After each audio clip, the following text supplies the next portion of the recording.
Hello guys, welcome to accounts.com. நாம் இந்த சேனலில் இதுக்கு 4 வீடியோ பார்த்துருக்கோம். முதல் வீடியோவில் introduction to accounting, golden rules of accounting and double entry system பற்றி பார்த்துருந்தோம். ரெண்டாவது வீடியோவில் ஜேர்னல் அண்ட் லெஜர் என்ட்ரிஸ் பற்றி பார்த்துருந்தோம். மூணாவது வீடியோவில் trial balance, profit and loss account, trading and profit and loss account and balance sheet பற்றி பார்த்துருந்தோம். நாலாவது வீடியோவில் சப்சிடரி புக்ஸ், அதை பற்றி இன்ட்ரடக்ஷன் பார்த்துருந்தோம். டைப்ஸ் ஆஃப் சப்சிடரி புக்ஸ் பார்த்துருந்தோம். இதெல்லாம் நீங்கள் பார்க்கணுன்னா உங்களுக்கு கடைசியில் லிங்க் வரும், அதை கிளிக் கொடுத்து பார்த்துக்கலாம். இன்றைக்கி நம்ம வீடியோவில் என்ன பார்க்க போகிறோன்னா சப்சிடரி புக்ஸோட ப்ராப்ளம்ஸ்லாம் பார்க்க போகிறோம். இன்றைக்கி நம்ம மொத்தம் 4 டைப்ஸ் ஆஃப் சப்சிடரி புக்ஸ் பற்றி பார்க்க போகிறோம். Purchase book, sales book, purchase return book and sales return book பற்றி பார்க்க போகிறோம். வாங்க வீடியோக்குள்ளே போகலாம். ஃபஸ்ட்டு என்ன பார்க்க போகிறோன்னா பர்ச்சேஸ் புக்கை பற்றி பார்க்க போகிறோம். A purchase book records all credit purchases of a business firm. Cash purchases are not recorded in the purchase book. They are recorded in the cash book. Only credit purchases of goods dealt in the firm are recorded. That is, goods meant for resale. Credit purchases of asset are not recorded in purchase book. Purchase book வந்து எல்லா credit purchases of the firm record பண்ணலாம். Cash purchases are not record in purchase. நம்ம கேஷில் வாங்குகிறோம் பார்த்தீங்களா, அந்த பொருளை வந்து நம்ம பர்ச்சேஸ் புக்கில் ரெக்கார்ட் பண்ண மாட்டோம். அதுக்கு செப்பரேட் புக் இருக்குது, அதுக்காக கேஷ் புக், அதில் ரெக்கார்ட் பண்ணுவோம். Only credit purchase of goods deals இந்த firms are recorded. Goods means for resale. நம்ம எந்த கிரெடிட் பர்ச்சேஸஸை ரெக்கார்ட் பண்ணுவோம்னா, நம்ம ஒரு ரா மெட்டீரியல்ஸ் மாதிரி வாங்கி அதை ப்ராசஸ் பண்ணி ஃபினிஷ் கொடுத்தா மாற்றுவோம் பார்த்தீங்களா, அந்த குட்ஸை பர்ச்சேஸ் பண்ணுறதை ஒண்டி தான் இதில் ரெக்கார்ட் பண்ணுவோம். நம்ம credit purchase of assets are not recorded in purchase book. நம்ம கம்பெனிக்காக அசட்ஸ் வாங்க பார்த்தீங்களா, machinery, furniture, plant and machinery and computers, இதெல்லாம் வந்து நம்ம கிரெடிட் பர்ச்சேஸஸாக இருந்தாலும் நம்ம பர்ச்சேஸ் புக்கில் என்ட்ரி பண்ண மாட்டோம். அதுக்குன்னு தனி புக் இருக்குது, அதுதான் ஜேர்னல் ப்ராப்பர், அதில் தான் நம்ம ரெக்கார்ட் பண்ணுவோம். For example, a firm which purchases a furniture, computer or any other assets, then these credit purchases are not recorded in the purchase book because these are not the books in which the firm deals. These goods are meant for resale. Moreover, the firm may not in the business of buying and selling these furniture, computer, etc. Hence, there is no separate book to record these transactions, and these transactions ought to be recorded in journal proper. அதேமாதிரி நான் சொன்னேன் பார்த்தீங்களா, அந்த credit purchase of assets, அதுக்கு example தான் இது. ஒரு firm வந்து ஃபர்னிச்சர், கம்ப்யூட்டர் இது மாதிரி அசட்ஸ்லாம் வாங்குது. இது கிரெடிட் பர்ச்சேஸஸ் இருந்தாலும் நம்ம இதை பர்ச்சேஸ் புக்கில் ரெக்கார்ட் பண்ண மாட்டோம். ஏன்னா இந்த ஃபர்னிச்சர், கம்ப்யூட்டர் வந்து வாங்கி நம்ம ப்ராசஸ் பண்ணி விற்க போகிறது இல்லை. ஸோ இது வந்து கம்பெனியோட அசட்ஸ். ஸோ இந்த அசட்ஸை நம்ம பர்ச்சேஸ் புக்கில் ரெக்கார்ட் பண்ண மாட்டோம். ஸோ இந்த அசட்ஸை நம்ம எதில் ரெக்கார்ட் பண்ணோம்னா, இதுக்குன்னு தனி புக் இருக்குது, அதுதான் ஜேர்னல் ப்ராப்பர், அதனால் நம்ம ரெக்கார்ட் பண்ணுவோம். நெக்ஸ்ட் வந்து பர்ச்சேஸ் புக்கோட ஃபார்மேட். இதுக்கு வந்து மொத்தம் 5 காலம் வரும். First column date, particulars, LF, ledger folio. நம்ம ஜேர்னலில் பார்த்துருப்போம் பார்த்தீங்களா, லெஜர் ஃபோலியோ, அதே தான் இந்த எல்எஃப். இன்வாய்ஸ் நம்பர், டீட்டெயில்ஸ்னால் எவ்வளோ யூனிட்ஸ், எவ்வளோ ரூபாய்க்கு வாங்குகிறோம், அதெல்லாம் வரும். டோட்டல் அமௌண்ட், இதுதான் பர்ச்சேஸ் புக்கோட ஃபார்மேட். நெக்ஸ்ட் நம்ம என்ன பார்க்க போகிறோம்னா sales book. A sales book is a record of all credit sales made by the business. It is one of the secondary book of accounts, unlike cash sales which are recorded in cash book. Sales book is only to record credit sales. The amount entered in the sales book is big of invoices supplied to the purchases. A sales book is also called a sales day book. All other things are similar to the purchase book. நம்ம purchase புக்கில் பார்த்தோம் பார்த்தீங்களா, அதே மாதிரி தான் உங்களுக்கு sales புக்லேயும் வரும். இதுலேயும் அதே மாதிரி நம்ம கிரெடிட் சேல்ஸை ரெக்கார்ட் பண்ணுவோம். அது கேஷ் சேல்ஸை நம்ம கேஷ் புக்கில் தான் ரெக்கார்ட் பண்ணுவோம். கிரெடிட் சேல்ஸாக இருந்தாலும் நம்ம குட்ஸ் வாங்குகிறோம் பார்த்தீங்களா, ரா மெட்டீரியல்ஸ் வாங்கி அதை ப்ராசஸ் பண்ணி ஃபினிஷ் குட்ஸ் பார்த்தீங்களா, அந்த ஃபினிஷ் குட்ஸை விற்கிற அந்த ஃபினிஷ் குட்ஸை மட்டும்தான் இதை ரெக்கார்ட் பண்ணுவோம். நம்ம இந்த பர்ச்சேஸ் புக்கில் சொன்னோம் பார்த்தீங்களா, கிரெடிட் பர்ச்சேஸ் ஆஃப் அசட்ஸ் வந்து ரெக்கார்ட் பண்ண மாட்டோம். அதே மாதிரி சேம் தான் இதுவும். கிரெடிட் சேல் ஆஃப் அசட்ஸ் வந்து நம்ம இதில் ரெக்கார்ட் பண்ண மாட்டோம். Only credit sale of finish goods, அது மட்டும்தான் இதில் ரெக்கார்ட் பண்ணுவோம். அடுத்து நம்ம பர்ச்சேஸ் ரிட்டர்ன் புக்ஸ் பற்றி பார்க்க போகிறோம். We all know that credit purchase of goods dealt in the firms are recorded in the purchase book, but it is possible that a firm may return some of these goods purchased on credit. These goods to be various reasons such as defective, damage or excessive quantity, etc. We can see that when credit purchases are made, transactions are recorded on the debit side of the purchase account. Similarly, the goods should be returned by the creditor in the purchase account. By practice, usually a separate book called purchase return book is prepared, which records all the return of goods purchased on credit, and the total of this book is periodically transferred to the credit side of the purchase account. நம்ம credit சைடில் நம்ம credit பர்ச்சேஸஸ் எல்லாம் அந்த குட்ஸை வந்து நம்ம எதில் record பண்ணோம், purchase புக்கில் ரெக்கார்ட் பண்ணுவோம். நம்ம அதுமாரி வாங்குகிற குட்ஸ் வந்து ஒரு சிலது வந்து டேமேஜ் ஆகிறதுக்கு வாய்ப்பு இருக்குது, இல்லை டிஃபெக்டிவாக இருக்க வாய்ப்பு இருக்குது, இல்லை எக்ஸஸாக குவான்டிட்டியாக நம்ம வாங்கிடுவோம். அந்தமாதிரி ப்ராடக்ட்ஸ் நம்ம என்ன பண்ணுவோம், திருப்பி வந்து அந்த சப்ளையர் இருக்கா பார்த்திங்களா அவங்களுக்கே ரிட்டர்ன் பண்ணுவோம். அது மாதிரி ரிட்டர்ன் பண்ணுறது குட்ஸை வந்து நம்ம பர்ச்சேஸ் ரிட்டர்ன் சொல்லுவோம். இந்த மாதிரி இது மாதிரி கிரெடிட் பர்ச்சேஸ் வாங்கின குட்ஸை நம்ம ரிட்டர்ன் பண்ணோம், அதை என்ட்ரி பண்ணுறதுக்கு வந்து நம்ம தனியாக ஒரு புக்கு போடுவோம், அதுதான் பர்ச்சேஸ் ரிட்டர்ன் புக். இதில் வந்து எல்லா கிரெடிட்டில் பர்ச்சேஸ் பண்ண குட்ஸ் ஏதாவது டிஃபெக்டாக அது மாதிரி இருந்தால் நம்ம ரிட்டர்ன் பண்ணால் இதில் என்ட்ரி பண்ணிப்போம். Procedure to be followed by returning goods by the firm, which contains preparation of debit note, which contain all the information regarding the goods being returned, such as quantity, value, etc. And it also specifies the reason for returning the goods. It also informs the suppliers about the amount which is to be debited to his account as a result of the return of goods. The individual entries of purchase return books are periodically transferred to the debit side of the supplier's account by writing by purchaser's account, and credit side of the purchase account by writing by sundries as per purchase return book. இப்போ நம்ம அதை return பண்ணுற goods எந்த procedure follow பண்ணி எழுதுவோன்றதான் நம்ம இது பார்க்க போகிறோம். நம்ம முதல்ல என்ன பண்ணோம், டெபிட் நோட் ப்ரிப்பேர் பண்ணோம். அதில் வந்து குட்ஸ் ரிட்டர்ன் பண்ணுற எவ்வளோ ரிட்டர்ன் பண்ணுறோம், எவ்வளோ குவான்டிட்டி, அந்த வேல்யூ அதெல்லாம் நம்ம ஸ்பெசிஃபை பண்ணணும். அதுக்கப்புறம் என்ன ரீசனுக்காக ரிட்டர்ன் பண்ணுறோம், டேமேஜா இல்லை எக்ஸஸாக வாங்கிட்டோமா இல்லை குவாலிட்டி சரியில்லையா, அந்த ரீசனை நம்ம ஸ்பெசிஃபை பண்ணோம். அதுக்கப்புறம் அந்த அமௌண்ட் வந்து கிளியராக எழுதி சப்ளையருக்கு நம்ம இன்ஃபார்ம் பண்ணோம் ரிட்டர்ன் ஆஃப் த குட்டுக்கு. பர்ச்சேஸ் புக் வந்து நம்ம என்ட்ரி பண்ணுற பர்ச்சேஸ் புக்கில் என்ட்ரி பண்ணுறது வந்து பீரியாடிக்கலாக நம்ம வந்து லெஜரில் ட்ரான்ஸ்ஃபர் பண்ணணும். அது வந்து சப்ளையர்ஸ் அக்கௌண்ட்டில் டெபிட் சைடில் பை பர்ச்சேஸ் ரிட்டர்ன் அக்கௌண்ட்டுன்னு எழுதுவோம். அதே மாதிரி பர்ச்சேஸ் ரிட்டர்ன் புக் அக்கௌண்ட்டில் கிரெடிட் சைடில் by sundries as per purchase return book அப்படின்னு எழுதுவோம். நெக்ஸ்ட் நம்ம என்ன பார்க்க போகிறோம்னா பர்ச்சேஸ் ரிட்டர்ன் புக்கோட ஃபார்மேட். இதில் மொத்தம் வந்து 7 காலம் வரும். First date column, particulars, debit note number, ledger folio, details, amount and ரிமார்க்ஸை நம்ம எதனால் ரிட்டர்ன் பண்ணுறோம் அந்த ரீசன் வந்து எழுதிக்கலாம். இதுதான் பர்ச்சேஸ் ரிட்டர்ன் புக்கோட ஃபார்மேட். நெக்ஸ்ட் நம்ம சேல்ஸ் ரிட்டர்ன் புக் பற்றி பார்க்க போகிறோம். When the sales are made on credit and recorded in sales book of the company, but it is also possible that given customer may return the goods on following account of wrong quantity, damage, defects, etc. When these goods are returned by these customers, they are recorded in a special book or called sales return book.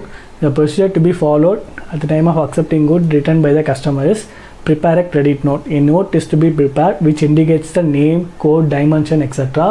of the goods returned by the customers. It also contains the value of the goods returned by the customers. Further, it indicates that goods returned by the customers have been accepted by the company and subsequently the customer accounts will be credited by the amount of goods returned by him.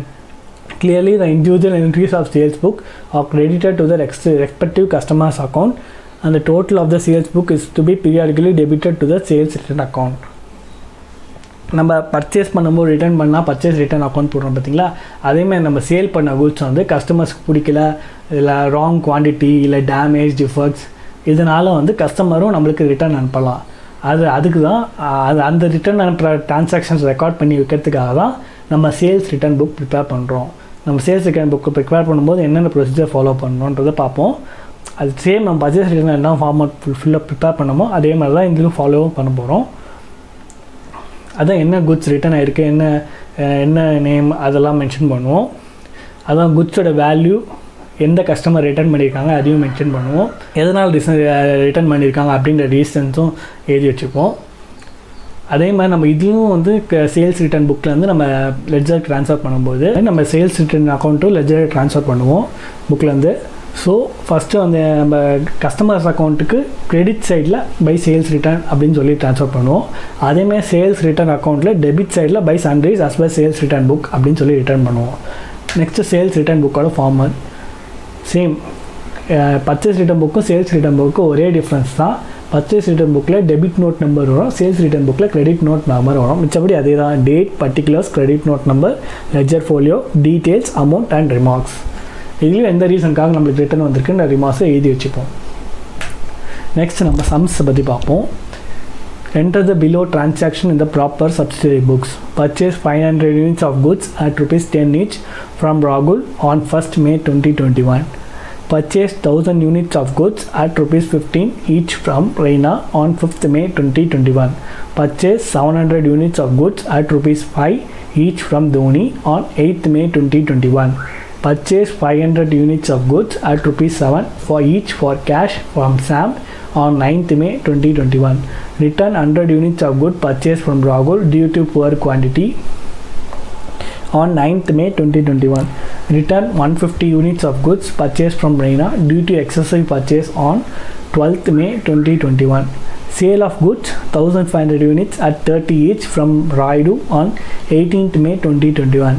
Sale of goods 400 units at 25 each to Arinison on 22nd May 2021. Sale of goods 200 units at 40 each to Bravo on 27th May 2021. Raidu returned 250 units due to poor quantity on 28th May 2021. Arinishan returned 100 units due to excessive purchase on 30th May 2021. Sale of furniture to Warner for 10,000 on 31st May 2021. நம்ம இப்போ first entry என்ன பண்ணலாம் பார்க்கலாம். Purchase 500 units of goods at 10 each from ராகுல் on 1st May 2021. So 1st May ராகுல் 500 units at 10 each. ரீடேஸ் நான் சொன்னேன் பார்த்தீங்களா, 500 units 10 rupees, so total 5000 units. Second transaction, purchase 1000 units of goods at 15 each from Reina on 5th May 2021. 5th May, Reina 1000 units at 15 each, 1000 rupees into 15, 15,000 rupees. Third transaction, purchase 700 units of goods at 5 each from Dhoni on 8th May 2021. 8th May 2021, Dhoni 700 units at 5 rupees each, 700 into 5, 3500. So வேறு எதாவது நம்ம purchase transaction இருக்கான்னு check பண்ணால் purchase 500 units of goods at 7 each for cash from Sam on 9th May 2021. இந்த transaction நம்ம purchase புக்கில் எடுக்க மாட்டோம். ஏன்னா ஃபார் கேஷ்னு மென்ஷன் ஆகிருக்கு. ஃபார் கேஷ்னு மென்ஷன் ஆனாலே நம்ம அதை கேஷ் புக்கில் தான் மென்ஷன் பண்ணுவோம், பர்ச்சேஸ் புக்கில் மென்ஷன் ஆக மாட்டோம். வேறு எந்த பர்ச்சேஸ் ட்ரான்சாக்ஷனும் இல்லை. ஸோ அவ்வளோதான். ஸோ நம்ம இதை டோட்டல் பண்ணி பார்த்தா 23,500. ஸோ நெக்ஸ்ட் நம்ம இந்த மந்த் எண்டில் அது வந்து லெஜர் ட்ரான்ஸ்ஃபர் பண்ணோம். So transfer to purchase account debit side, purchase அக்கௌண்ட்டில் டெபிட் சைடில் இதை ட்ரான்ஸ்ஃபர் பண்ணுவோம். நெக்ஸ்ட் நம்ம வந்து நெக்ஸ்ட் என்ன ட்ரான்சாக்ஷன் இருக்குது, return 100 units of goods purchased from Rahul due to poor quantity on 9th May 2021. ராகுல் கிட்ட வந்து நம்ம பர்ச்சேஸ் பண்ணியிருக்கோம். ஸோ அதை நம்ம ரிட்டர்ன் பண்ணியிருக்கோம். 500 யூனிட்ஸ் நம்ம பர்ச்சேஸ் பண்ணியிருக்கோம், 100 யூனிட்ஸ் ரிட்டர்ன் பண்ணியிருக்கோம். ஸோ ரிட்டர்ன் பண்ணாலும் நம்ம என்ன யூனிட்ஸ் எவ்வளோ ருபீஸ்க்கு பர்ச்சேஸ் பண்ணணுமோ அந்த ருபீஸ் தான் நம்ம என்ட்ரி போட்டு வைப்போம். So 100 units at 10 rupees each ராகுல் கிட்டேருந்து 9th May 2021 ரிட்டர்ன் பண்ணியிருக்கோம். ஸோ பர்ச்சேஸ் ரிட்டர்ன் புக்கில் 9th May 2021 ராகுல் 100 யூனிட்ஸ் நம்ம 10 rupeesக்கு தான் வாங்கணும். ஸோ அந்த 10 rupees 1000 rupees ரிமார்க்ஸ் பண்ண போனால் goods return due to poor quantity. So அடுத்த ட்ரான்சாக்ஷன் வந்து return 150 units of goods purchased from Reina due to excess purchase on 12th May 2021. நம்ம வந்து எக்ஸஸாக வாங்கிட்டோம் ரெய்னா கிட்ட இருந்து, அது 150 யூனிட்ஸ் வந்து ரிட்டர்ன் பண்ணுறோம்.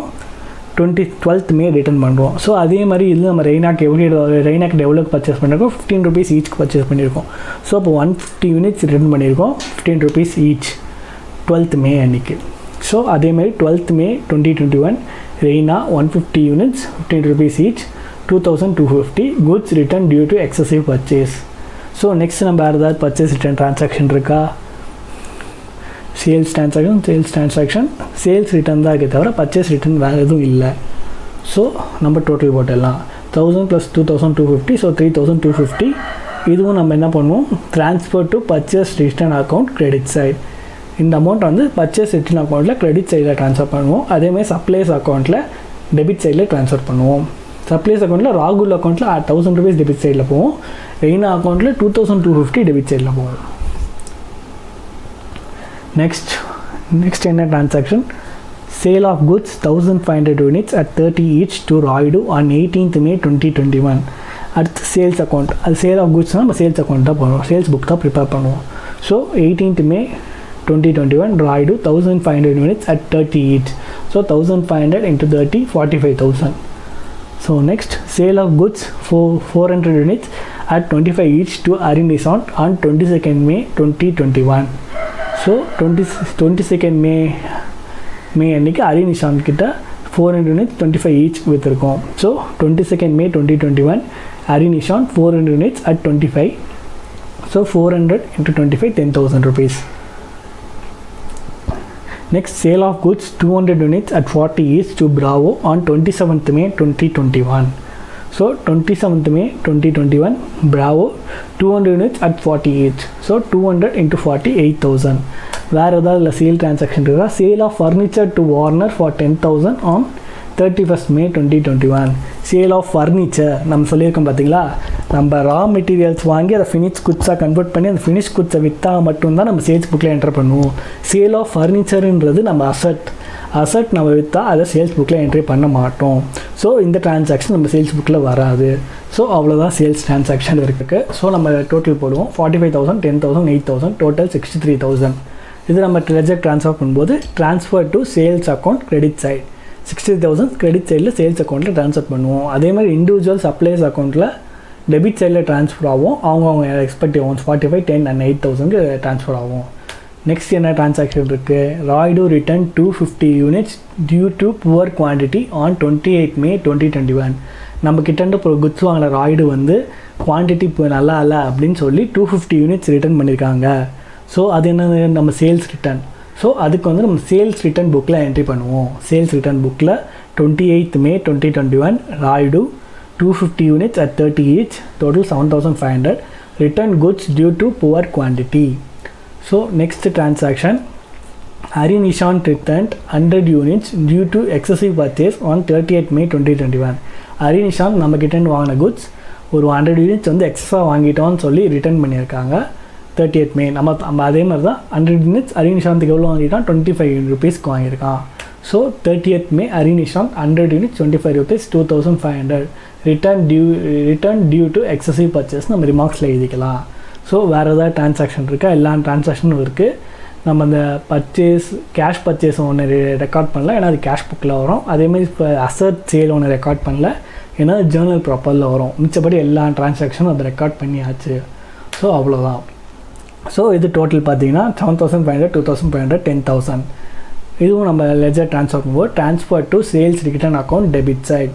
சேல்ஸ் ரிட்டர்ன் அக்கௌண்ட்டில் டெபிட் சைடில் இந்த 10,000 ட்ரான்ஸ்ஃபர் ஆகும். அதே மாதிரி அந்த இண்டிவிஜுவல் அக்கௌண்ட்ஸில் கிரெடிட் சைடில் 7,500 ராய்டு அக்கௌண்ட்டில், Ari Nishantல 2,500 Ari Nishant அக்கௌண்ட்டில் கிரெடிட் சைடில் நம்ம ரெக்கார்ட் பண்ணுவோம். அவ்வளோதான் காய்ஸ் இன்றைக்கி வீடியோ. நம்ம நெக்ஸ்ட் வீடியோவில் பார்ப்போம். இந்த வீடியோ உங்களுக்கு பிடிச்சிருந்தா லைக் பண்ணுங்கள், ஷேர் பண்ணுங்கள், சப்ஸ்கிரைப் பண்ணுங்கள்.